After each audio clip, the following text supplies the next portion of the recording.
So adjust playhead, click on any element such as text, image or video and then click the keyframing symbol in timeline toolbar. It will add the first keyframe at the current state of the media element.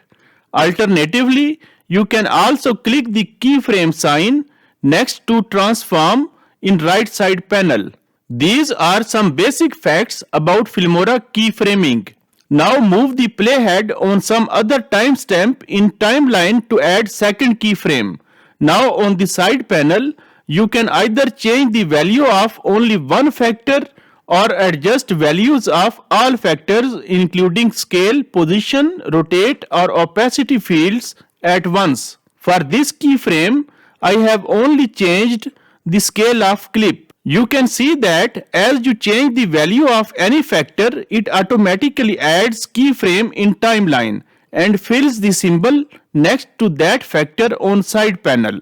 Now move the playhead to another timestamp and repeat the process to add the third keyframe. Here I have changed values of all factors including scale, position, rotate or opacity fields. Position also automatically changes as you drag the video clip in preview. If you want the video to be constant for a few seconds, then apply same values on two consecutive keyframes, as I have not changed any values in this fourth keyframe and applied keyframe manually. At the fifth and last keyframe, I want to show the video at its original default state.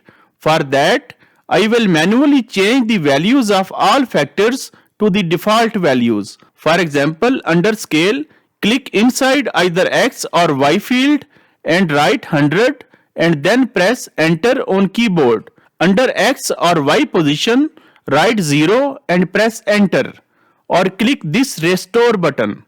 Right click any one keyframe on the video clip to delete a single keyframe or clear all keyframes. You can also drag a keyframe to change its timestamp.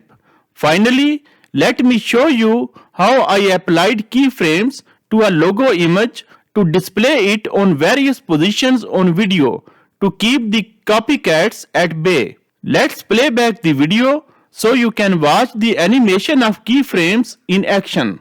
Thanks for liking this video. Watch more Filmora tutorials.